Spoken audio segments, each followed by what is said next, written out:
Fight. Fight. Hello? Is there anyone out there hearing this? Help each other.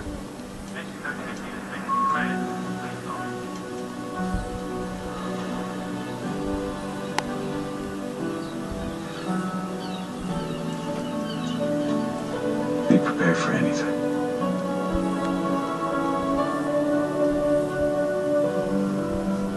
Our war has just begun.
Long and go on, right? This is sort of like Bush said after 9/11, that let's just everybody go back and go shopping, and that's what the government wants us to do, just to do nothing. Instead of raining out over the Pacific, as it would, not that that's good, but it's better than it raining on us, now it can be migrated much more effectively over us. Fukushima, climate change, near-term extinction, resignation versus surrender. Does the horizon look bleak? Yeah, it looks very bleak. Does that mean we give up? No. Does that mean we don't have any chance? No. We absolutely have a chance to radically change our direction. But a person has to resign themselves to the fact that we're not guaranteed a happy ending. None of us are. Never have been. Not at any point in time, ever. But does that mean we sit down and do nothing? For every time that people look at an issue like this and go home and go golfing the next day and watch football and ignore this until the next time they spray, and I get a lot of people that call me like that. They'll call about once a month when there's a very bad spray day, let off a little steam, that's the last I hear, for maybe another month. And I've gotten to the point where I said, don't call me anymore. I don't want to hear it. What have you done in the last month to help? It's going to take all of us. This is not an issue that's going to go away. It's not going to go away. In fact, they literally have their hands on our throat right now. They can shut off that moisture as long as they want. And I'm not speculating. We have study after study after study from places like MIT, Scientific American. I'm not making this stuff up. I challenge anybody to investigate it. When they aerosolize the atmosphere, it causes drought, period. We have the satellite photos. We know they're spraying upstream from us. It can't not be drought here, especially with the jet stream manipulation. This is a 2 + 2 = 4 equation. It's that simple. So when you have that kind of control over a population, you have them by the throat. They indeed have us by the throat. Something we all need to remember. These sorts of clouds historically have not been well recorded. Now they are. This sort of sky that many have become accustomed to and think is somehow normal is anything but. This is an aerosol coverage of all of you seem to have seen before, and many people have begun to accept this as being natural, but it takes a lot of material to block the sun to that degree, and all that material is settling down on all of us. We're all breathing it in. Anybody who thinks that's commercial traffic is in a different reality. Somebody certainly lost their way up there. Another scene looks like something from another planet. Again, this is something that people, it's come on so slowly that many accept this as being normal and natural when it's anything but. One more scene that we see increasingly around the globe, especially in recent weeks and months. I'll explain why I think this is happening later, but the spraying is definitely increasing around the globe very rapidly, and the effects of that are being felt everywhere. Now, a sky like this is important to examine. Many people would think there's no spraying going on, but if you look closely, you'll see what looks like layers of plasma in the sky. days with high-pressure domes like we have now over California, this is not uncommon, especially if you look toward the west in the evenings. These shorter trails that are very bright are still aerosol disbursements. They make the sky silvery white. We believe that these sorts of disbursements are related to making the air more conductive, which makes the ionosphere heaters, HARP, of which there are at least 24 around the globe, major facilities and many other smaller ones. It probably makes them more effective to create these high-pressure domes. So even days like this are aerosol saturated skies still. This is a point I want to drive home again because it's imperative in conveying legitimacy with our issue. Semantics matter. It absolutely matters. When people Google chemtrail, this is what they come to, chemtrail conspiracy theory. I have friends with the Union of Concerned Scientists that have tried to clarify this definition by stating that this is a layman's term for geoengineering. When that correction is made, within minutes, it's erased and deleted. They watch this site very, very closely. They want people to Google chemtrails and come to conspiracy theory. On the other hand, if you Google climate engineering, in the first sentence it clarifies that climate engineering is in fact an application of geoengineering. So we have science. And this is what media never uses. These terms they don't use. Our local media here has avoided these terms like the plague because they seem to feel their job is to distract people from the truth. We'll go into that deeper later, but again, semantics, extremely important. Climate engineering, geoengineering. Scientific terms leads people to science, leads to credibility. Who's running things? Psychopaths run the world. It's not an exaggeration. We have 4% of society is clinically psychopathic. That 4% ends up in positions of power, inevitably, because they'll do things that you or I won't do. So we have what appears to be a very small group of incredibly psychotic people that literally run the planet. And I would not have believed this 20 years ago, but after that many years of research, you simply can't come to another conclusion. This document's important. It's only the cover page. It's on the cover of this site can be found at geoengineeringwatch.org, this document from 1966. It's a presidential document by NASA outlining the U.S. weather modification programs as of 1966 with budgets in the hundreds of millions of dollars even then, listing the agencies involved, DOD, DOE, Department of Interior, about a dozen universities. This is the biggest elephant in the room. This document, again, can be found. I found it on the NASA archive, so it seems somebody put it there for me to find. So we have the proof. The U.S. military wants to own the weather. Why wouldn't they? Many people ask, why would they want to control the weather? Why wouldn't they? That's what they do. They want to control everything. The weather is the most destructive weapon they could control. And they can conquer countries, again, without anyone knowing they were even at war. These little bright dots you see here are smaller radio frequency transmitters, of which there is an unknown number, that appear to be a part of these programs. It's not just the major facilities like HARP. You have a great deal of smaller facilities there too. Stealth terror, weather warfare, and the end of America.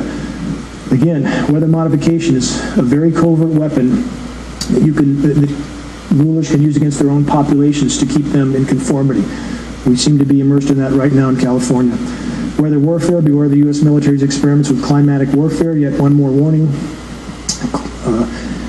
There's ample documentation on the ongoing weather warfare, even from diplomats from other countries. Here you have Iran. Vice President claims country's drought is part of the weather war on the Islamic Republic.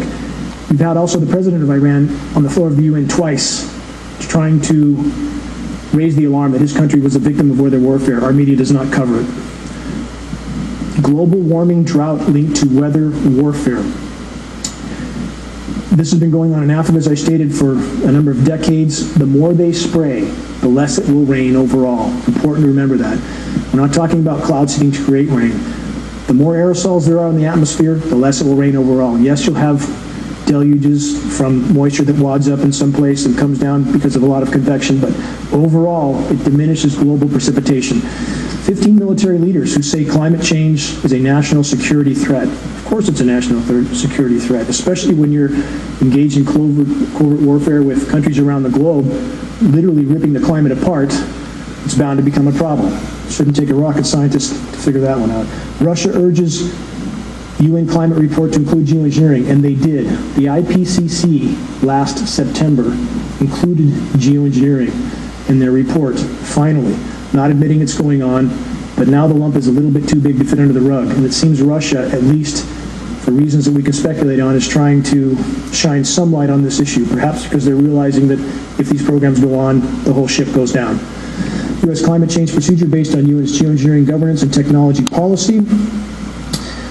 This is just one of many documents that outline the global governance of geoengineering. None admit these programs are going on, yet we see the full apparatus for their governance. There should be one more red flag that these programs exist. Public engagement on solar radiation management and why it needs to happen. You do have some now in academia who've shown enough spine to decide that the public should know. What a novel idea. That we should know we're being sprayed like lab rats. So at least we have a few starting to speak out. Global warming versus climate change. This is also important. The term climate change came into play in about 1998 when we had the warmest year on record. And because I believe at that time the global power structure decided it would unleash the full scope and scale of geoengineering, they needed a term that would condition people to accept massive temperature fluctuations like 50, 60, 70 degrees in a single day. Thus the term climate change came into play. And it is a term, again, to try to condition people to accepting massively geoengineered weather systems with massive temperature fluctuations that is more related to geoengineering than it is to global warming. So they changed the term. A brief history of false flag attacks. Why government loves state-sponsored terror. How many false flag events do we need to have before we wake up? Vietnam, the Gulf of Tonkin was a false flag event. We have a dozen other false flag events. This is business as usual.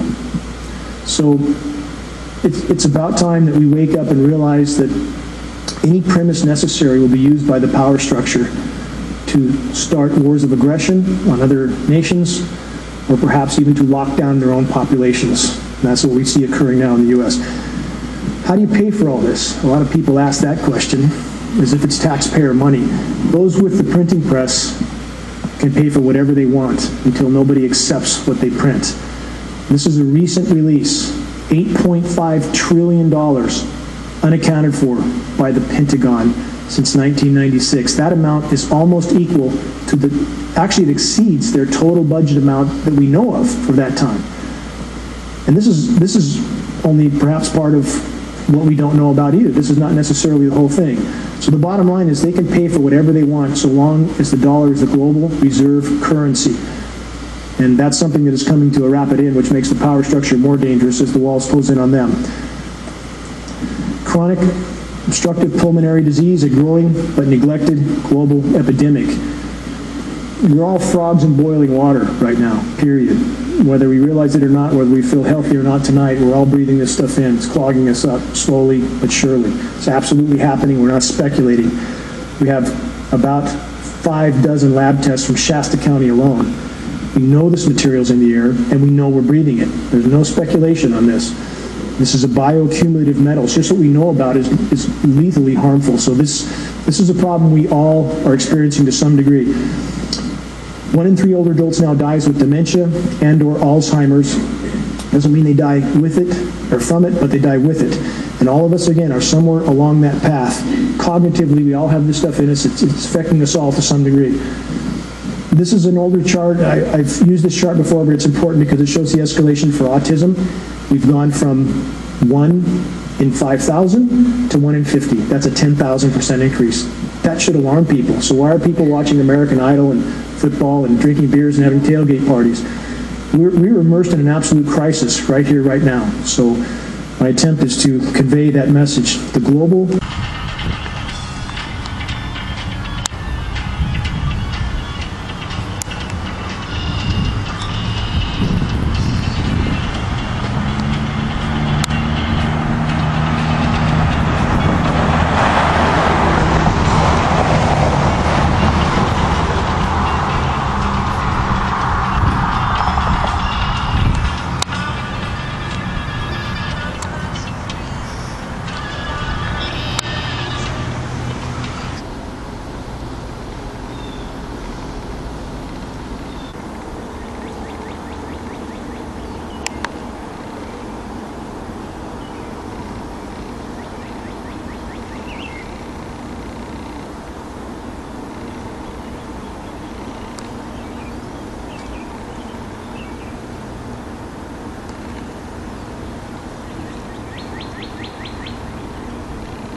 A world without bees, Einstein said, 4 years after the bees disappear, so will humans.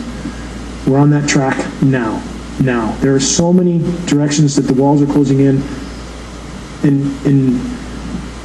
factors that lead back to geoengineering. So many roads lead back to geoengineering. Statewide king salmon decline points to outside forces, yet again, that I've just named. When you have no basis to the food supply, when you have an ozone layer that has been torn apart by these programs, excessive UV killing the plankton, food chain collapses. Right now, global pelagic fish populations are down 95%. There's a few seeds. For those that haven't heard of the Arctic Doomsday Vault, Bill Gates is involved with this one. And they have put several 100,000 seed varieties in the Arctic to save them because they know what's coming.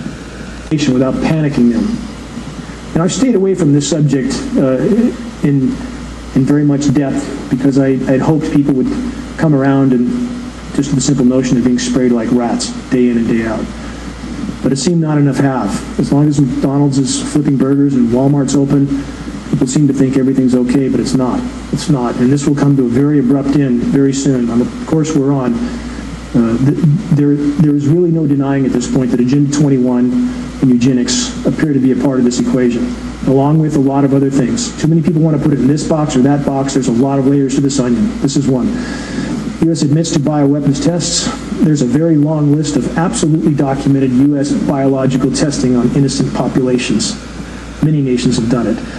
And this is, again, this is a hard reality that the American population will face soon, one way or the other. Heavy metals acting as endocrine disruptors. This is extremely serious. This equates to our reproductive abilities, hormonal production. It affects life and our bodily systems to the core.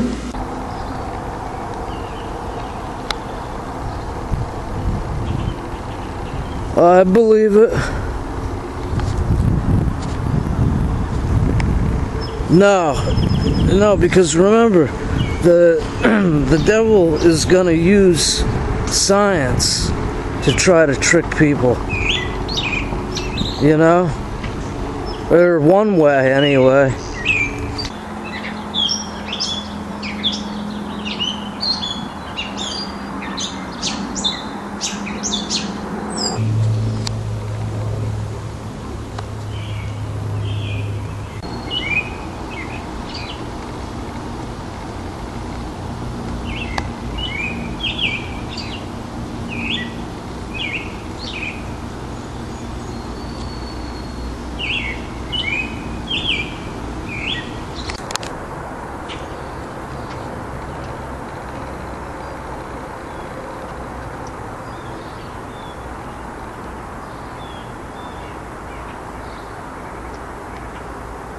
Reflectivity, block some of the sun, keep it from heating up. Venus's albedo is 2.5 times that of Earth. That's why it's so bright. 2.5 times as reflective as Earth. Is Venus habitable? Obviously not. It's 900 degrees on the surface, but yet it has 2.5 times the reflectivity. So apparently there's a little bit more to life on the planet than putting a reflective coating of toxic metals around it. But that's about as short as the geoengineers' thinking is. And again, aside from weather weapons and everything else they're using this for, this is the track we're on if we don't change course, and that's why the geoengineering issue is so important.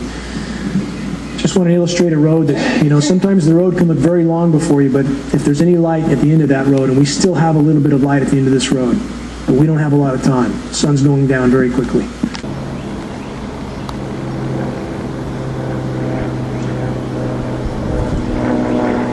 It's a lot closer than people understand. Why is the Department of Homeland Security buying so many bullets? 2.2 billion rounds, I think is the last I heard, 2.2 billion rounds of 40 caliber hollow point. How can people go on about their lives knowing what sort of preparations are being made? They're digging holes, they're making preparations. This is science fact. I mean, there's no denying that purchase. Nobody denied it. It happened. So again, we all need to pay attention to this.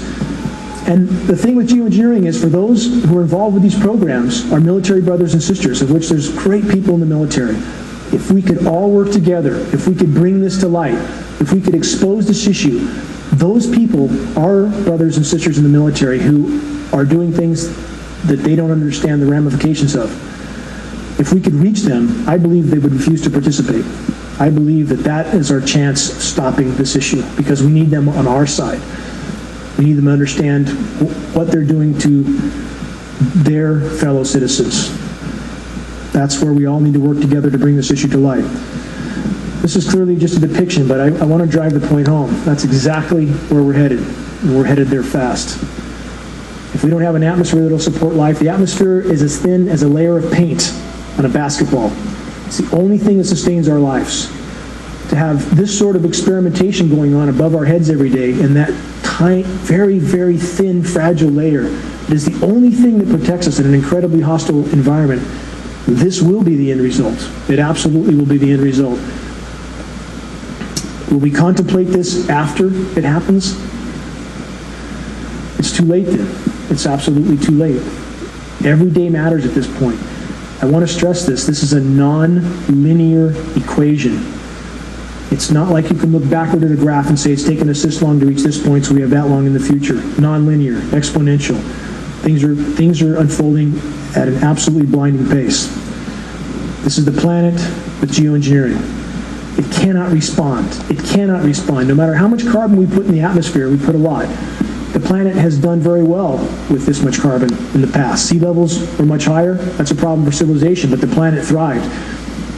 The Pliocene epoch, 5.2 million years ago, carbon was 25% higher than today. The western U.S. wasn't a droughted out desert as we're headed for. It was very lush, because as the temperature goes up and carbon goes up, so does rain.